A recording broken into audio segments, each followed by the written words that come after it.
I am sure that all of you guys have seen this statement. After Yuji dies, Gojo was talking about how he wanted to change the Jujutsu world, and he says that he needs strong and intelligent allies and that he needed to foster them. And then he says that they're all great, especially 3rd year Hakari and 2nd year Akotsu. They will be as good as me someday, and Yuji was no exception. So, is this true? Could Yuta and Hakari actually have been as good as Gojo someday? And is it true that Yuji was no exception to this? Could these 3 sorcerers somehow, someway reach the level of Satoru Gojo if they were given enough time with their toolset? At first, this may seem like an easy question. If you're a big Satoru Gojo fan and you truly believe that just because of his 6 eyes he will forever be the strongest, then your answer is, well, no, they'll never reach his level. But after thinking about it for a bit and looking back over some things throughout the manga, I think that it might be true that Yuji, Hakari, and Yuta could reach Gojo's level one day. But in order to be sure, let's look over some things, and by the end of the video, we should have an answer for if it is true that these 3 could reach Gojo's level. So out of these 3, let's start off with Hakari first and see if he has what it takes to reach the level of Gojo. The first major thing we learn about Hakari is that Yuta says that whenever he is worked up, he is actually stronger than Yuta himself. And at first we're just in the dark about what this means because we don't even know anything about Hakari up to this point, other than the fact that Yuta says when he is worked up, he is stronger than Yuta. So what does this mean and why does it mean anything at all? Well, we know that Hakari has a different fighting system than everybody else in the series. He doesn't just have a curse technique that he throws out and fights with. We learned that his curse technique is actually ingrained into his domain expansion. He can only use his curse technique when he pops his domain. So when he activates his domain expansion, he gets to play a game, and if he wins, he hits a jackpot. Now in this jackpot state, he has probably some of the most broken abilities in Jujutsu Kaisen. One of them is an infinite amount of curse energy for 4 minutes and 11 seconds, and the other one is automatic reverse curse technique that runs around his body for the same amount of time. Now with these abilities, the manga says that Hakari for 4 minutes and 11 seconds while he's in his jackpot state is effectively immortal.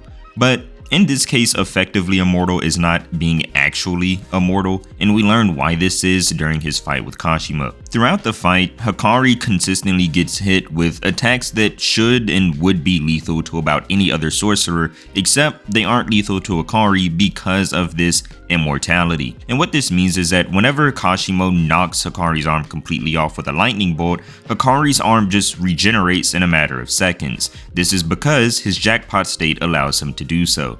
But this is through the use of reverse curse technique, and this is where the whole effectively immortal and actually immortal thing comes into play, because Kashimo says it is possible to kill Hakari, but in order to do so he would have to take Hakari's head completely off. And this is because reverse curse technique comes from the brain. Even though we learn multiple times throughout the series that curse energy comes from the gut, we learned this from Todo and Kashimo, that even though normal curse energy flows from your stomach and throughout your body, reverse curse technique flows from your head throughout your body. So Kashimo theorizes that if you can just take Hakari's head off, reverse curse technique will no longer travel throughout his body and Hakari will effectively die. Which is the only weakness about this ability that Hakari has. I mean, the ability for your body to just regenerate itself in seconds and you don't have to worry about healing yourself on your own is one of the most broken abilities in Jujutsu Kaisen, because they make it a big deal about sorcerers needing to take time to step back and heal themselves within fights.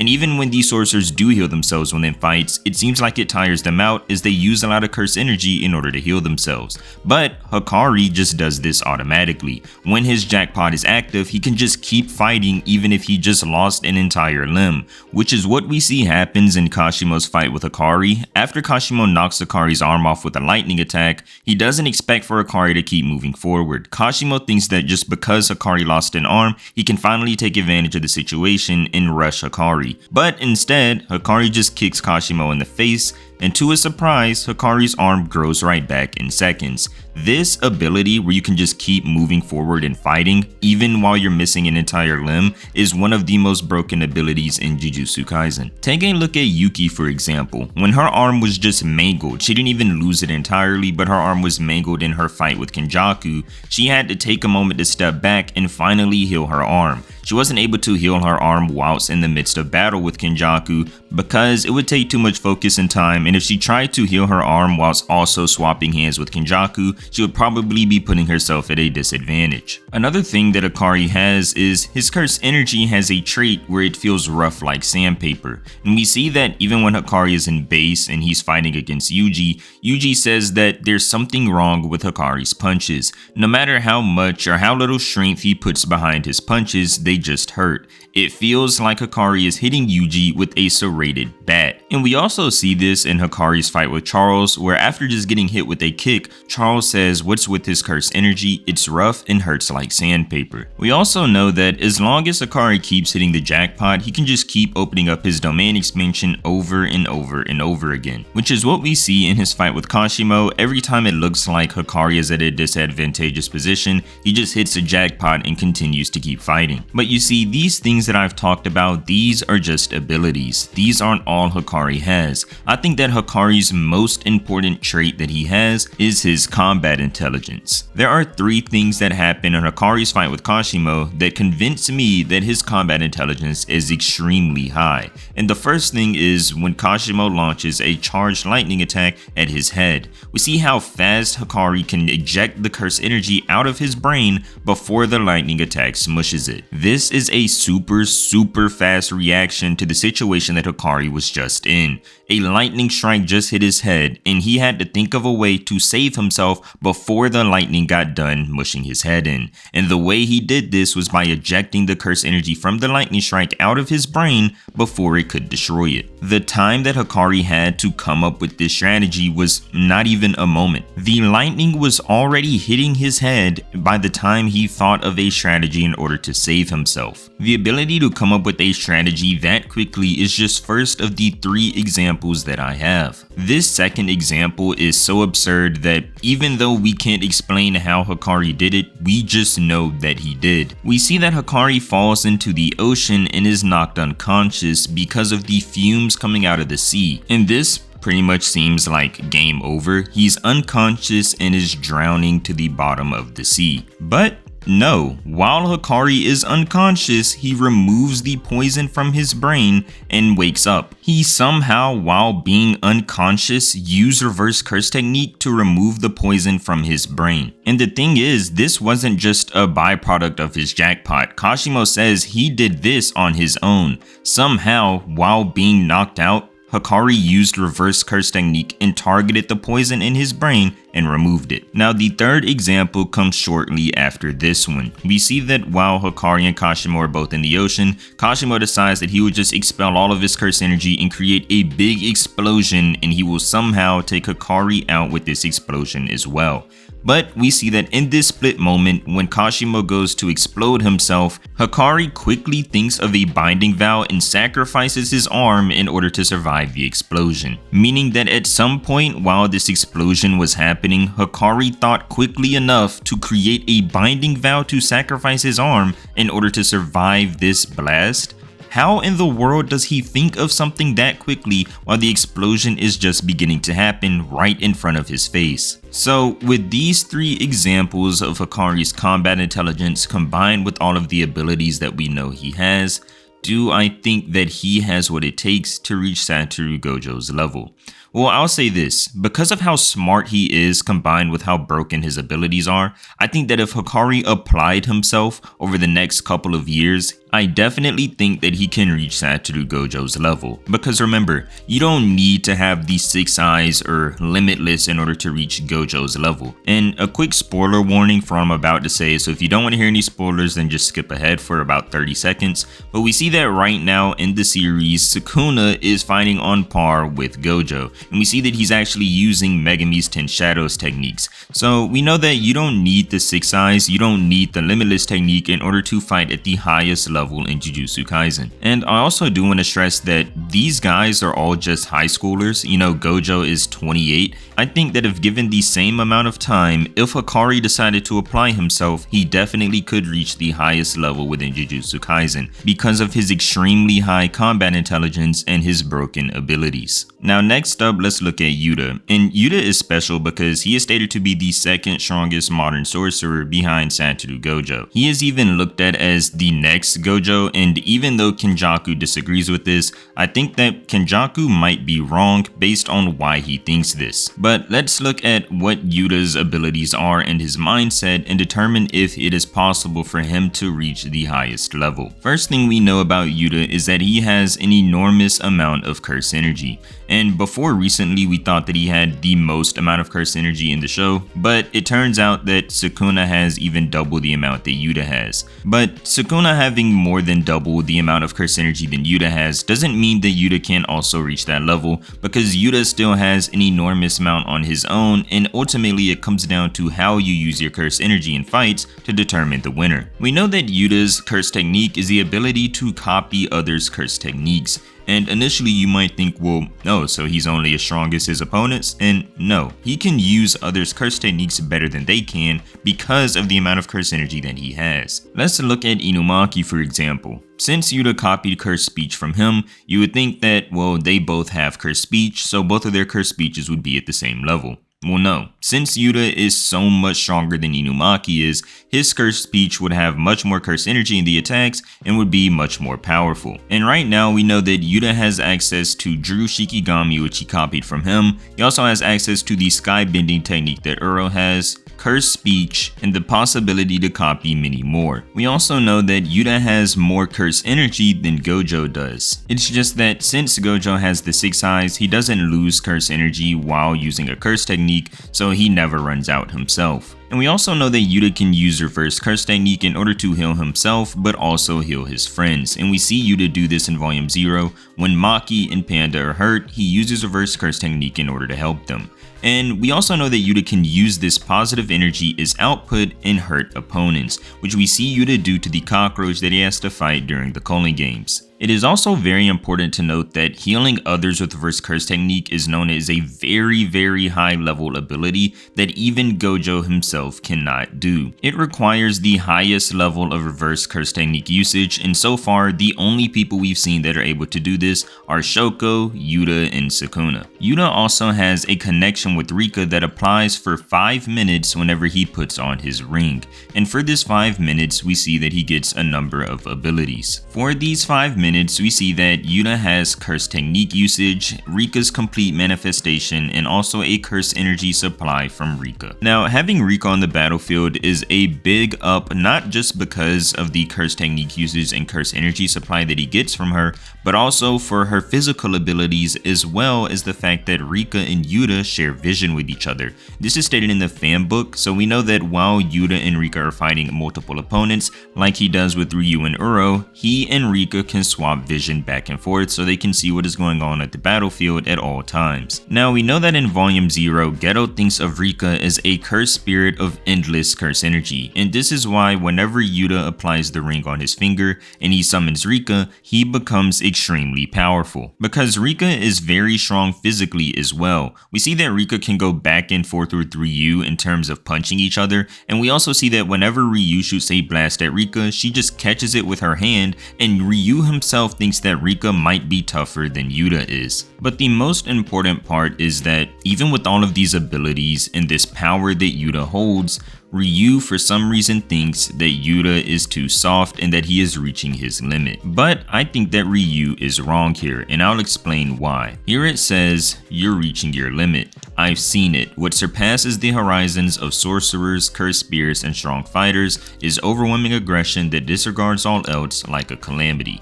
You're too soft, Akotsu, and I am praising you." We see that Ryu says this because Yuta did not kill him. Ryu thinks that this killing of an opponent is the showing of this disregarding of all else ego that a sorcerer needs to have in order to reach the highest level. But Ryu was wrong about one thing. Yuta didn't keep him alive just because he was being nice. We find out that the reason Yuta did not kill Ryu is because he needed his points. Which is why after Yuta tells Ryu to give him his points, Ryu says, "Oh, I see. Without that rule, you'd have killed us." And Yuta stretches and says, "Maybe." So here we see that Ryu's reasoning for saying that Yuta was hitting his limit was because Yuta did not kill him. But Yuta says here that he probably would have killed him if he didn't need his points. And this whole idea of needing to be super selfish in order to reach the highest level is a belief that Sukuna also holds. It happens after Sukuna gets done fighting against Jogo. He tells Jogo that in order to reach the heights of Gojo, he needed to burn everything to a cinder and only be focused on himself. But I don't think that this is the only way to get that strong. You know, obviously Gojo is that level and he loves and cares for people. He is the opposite of the ideology that Sukuna and Ryu were talking about.